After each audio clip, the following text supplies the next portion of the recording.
So now we'll go into actually accessing the farms that you've just created, as well as what comes in these farms, so some of the information that you have access to, and then some of the stats that are included in the farms. So like I said, anytime you create a farm on Total Farm, they'll appear in the View Farms tab here at the top of the page.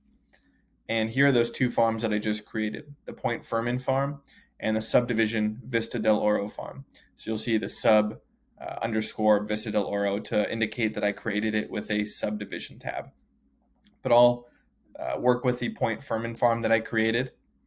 And so now you actually have access to all of the homeowner information for the homeowners that own properties in that Point Fermin area that I created. So you see here it's showing that I have 850 records at my disposal. And here you can see the owner names, the site address, so the actual property itself that exists within Point Fermin, what they purchased the property for, the bed bath makeup of the property, the square footage, when this property sold for, as well as the mailing address. So there might be some mailing addresses that aren't in that San Pedro or Point Fermin area, indicating that they live out of state. If you scroll even further to the right, you'll see different information as well, like lot square footage, assessed value, how long they've lived in that property as well.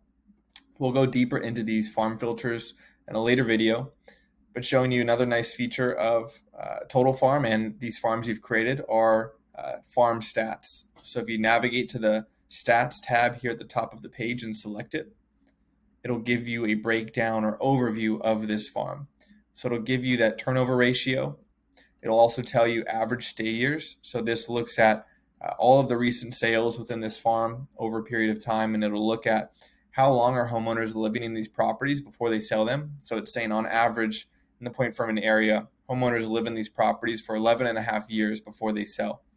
It will also give you the average sales price. So for every homeowner, the 850 records, what was the average price in which they bought these properties for, as well as an average 12-month sales price. So basically the last 12 months, what is the average price these homes and condos are selling for.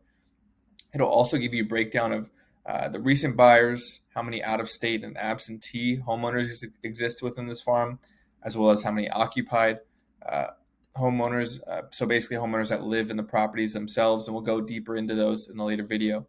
What's nice too is it also gives you further breakdown of this farm area. So it'll give you the actual total sales volume and units sold over a 1-year time frame. But also what's nice is you can click these drop downs and change the time frame that you're working with. So I can select 5 years, and now instead of a 1-year time frame, which it'll go by month, now it'll give me a 5-year breakdown of the number of units sold over 2022, 2021, and 2020. Same can be said if I go to 10 years. And I can download this information as well. So I can download it as a photo or PDF and basically send it over to a potential client or give this information to the homeowners that actually live in that Point Fermin area. And also these are nice too because they can actually make for a nice listing presentation if you're going into a listing in the Point Fermin area, and now you have these stats at your disposal. Same thing, it'll give you the average sales price over length of time. I can change the time reference as well and give me an indication overall of this farm. So what's nice is you can play around with these and look at different informations and get somewhat of an insight into this farm area and what the recent real estate activity has been.